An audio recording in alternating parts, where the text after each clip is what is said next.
Hello, സുഖം തന്നെയല്ലേ എല്ലാവർക്കും? പിന്നെ അങ്ങനെ നമ്മളെ മുട്ട തൊലിക്കാനുള്ള സമയമായി. മാഷാ അല്ലാഹ്.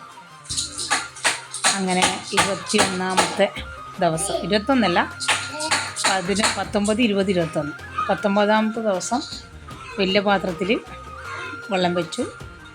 പിന്നെ അങ്ങനെ ഓരോന്നോരോന്ന് തൊലിക്കാൻ തുടങ്ങി. അപ്പോൾ ഒന്നിന് ഒരു മുറുകിയിട്ട് ചോര വരുന്നതൊക്കെ കണ്ട് ഞാൻ കുറച്ച് സമയം പെയ്തിട്ടുണ്ടെങ്കിൽ അതെന്തായാലും മുറുകി വിരിക്കും. അപ്പോൾ അത് ഞാൻ ഓപ്പണാക്കി കൊടുത്തു.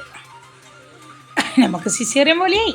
അങ്ങനെ അത് ചെയ്തു കൊടുത്തു. മാഷാ അല്ലാഹ്, കുഞ്ഞ് വിരിഞ്ഞ്. അങ്ങനെ രാത്രിയാകുമ്പോൾ ഞാൻ വന്നിട്ട് കുറച്ച് വിരിഞ്ഞിട്ടുണ്ടായിന്. രാത്രിയാകുമ്പോൾ വന്നിട്ടൊന്ന് ഫുള്ള് സ്പ്രേ ചെയ്ത് കൊടുത്തു. അപ്പോൾ വീണ്ടും അതേമാതിരി ഉണ്ട്, ഒന്നിനെ കൂടെ കാണുന്നു. എന്നിട്ട് അതിനും ഒന്ന് ഫുള്ളായിട്ട് ഓപ്പണാക്കി. ഫുള്ളായിട്ട് ഓപ്പണായിട്ട് വരുന്നില്ല, അതങ്ങനെ നല്ല കട്ടിയിട്ടായിട്ടുണ്ടോ. എന്നിട്ട് അങ്ങനെ ഫുള്ള് അങ്ങനെ മാഷാ അല്ലാഹ് അങ്ങനെ ഫുള്ളിങ്ങനെ തൊലിച്ച് വന്നു.